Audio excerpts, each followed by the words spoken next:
Okay, we are going to whip out the seats on the MGA. The actual padding, or the seat padding you sit on, just literally lifts and pulls, no screws there. And it looks like we've got a couple of cross-headed screws at the front, both sides, which are fairly obscured, and also a couple at the back. So it looks like what I'm going to do first is try and take out these 8, they're lock nuts, certainly some of them are lock nuts, 3 lock nuts and 3 screws. I'll get those out first.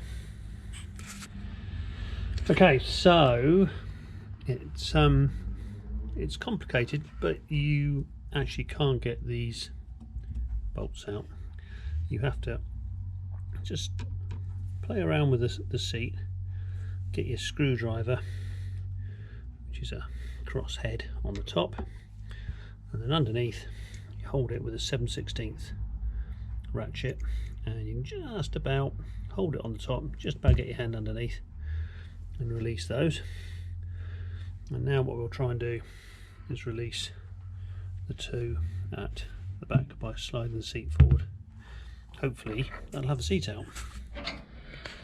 Okay, so you can slide the seat forward and you can then expose these 2 cross-headed screws underneath the seat runners. So again, we'll take these out the same way, slotted screwdriver on the top, 7/16 underneath, and see if we can get those seats out. Oh, they're tight. Okay, let's see if we can get those out. Well, that's nice and straightforward. Again, I can reach underneath with one arm and hold the screwdriver the other side. So they've come out nice and easy.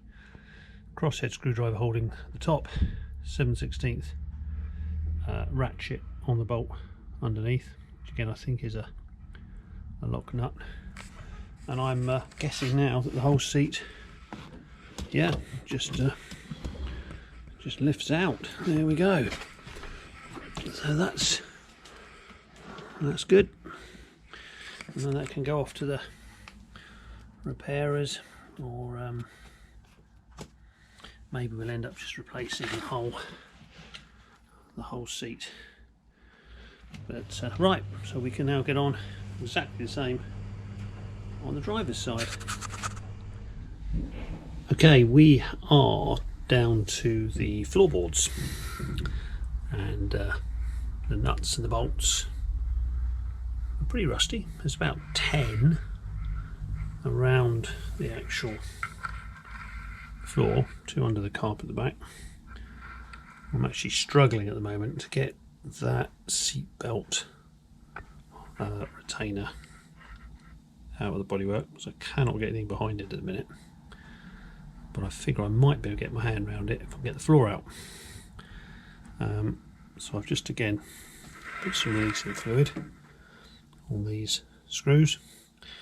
I'm holding them underneath with a 7/16, and I can then get my crosshead screwdriver on the top. So they're pretty rusty, but they are coming out.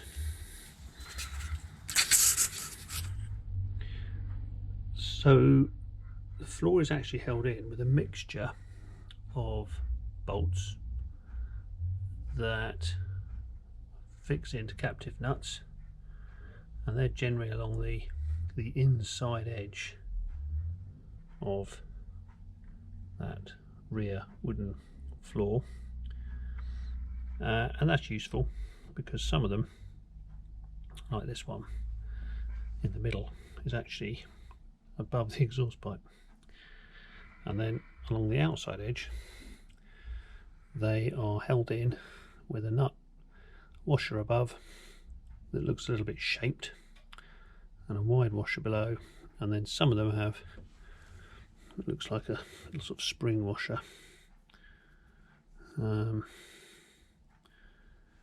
then a nut,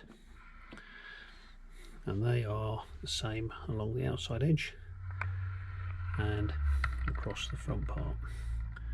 So again, some of these have lost their spring washers, some of them are pretty rusty, so we'll clean up the ones we can and I think we'll also just pull this bit of wood out and see what sort of condition it's in.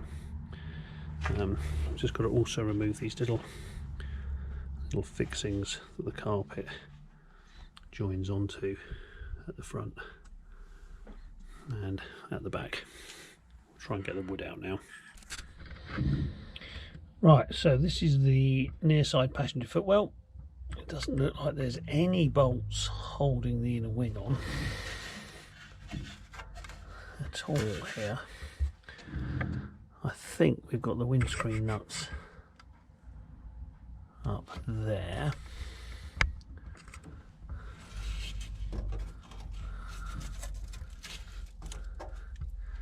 And got the carpet that's tucked around this bit of pillar and fits quite nicely up against the front there. I'll just take that bit of carpet out. Chassis. Okay, front floor, piece of wood at the front, all on captive nuts. 1, 2, 3. These are the 2 shorter ones, but they've all come out on crossheads. Just an awkward bolt at the top, not quite sure where that's fixed, but that is not coming out. And then we've got 2 little fixings for the carpets, so I'll just get that out. And then looks like I've got a similar one on this front piece of wood here. Captive nuts on the inside.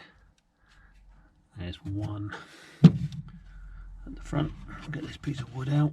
There's a bit of packing, and presumably there's some under there. Okay, removal of the passenger side seat on the MGA. We're going to get a little cross-headed screwdriver on that bolt here and here. That's out of the way on this side.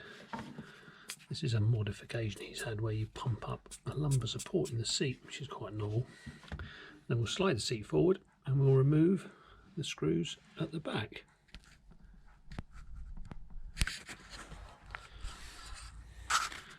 Right, so the first little problem we have is we need the 7/16 underneath to hold the nut, and yeah, and then we should be able to unscrew it. So we'll hold the socket underneath and we'll get the screwdriver to undo it from the top. Right, so actually the 3/8 socket fits better than the 7/16. So they've both come off. They've got a little sort of flat washer, great big washer underneath, and another bolt. Same on the inside. Now the whole seat then should slide forward, which it does. Oh.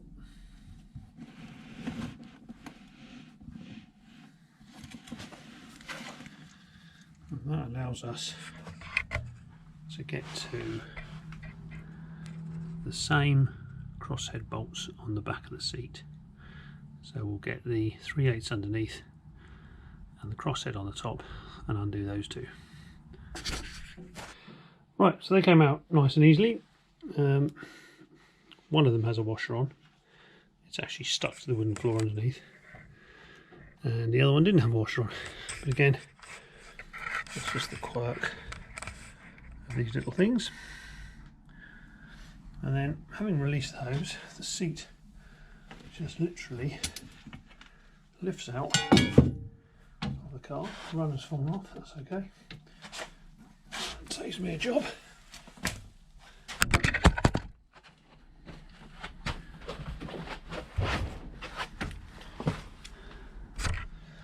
Oops.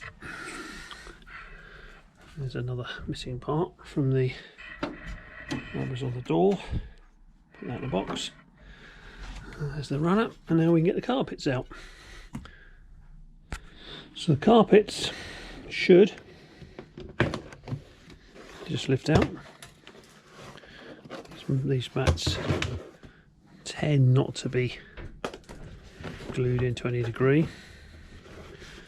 We'll see how they come up after a good clean, but they were replaced a few years ago, so they may be alright. But we'll have a look at those. There are often poppers on these front ones that they can pull up.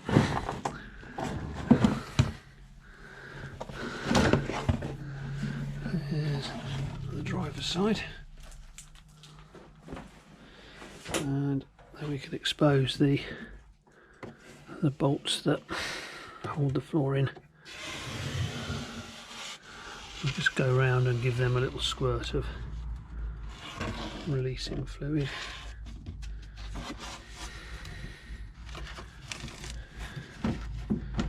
Right, do that first.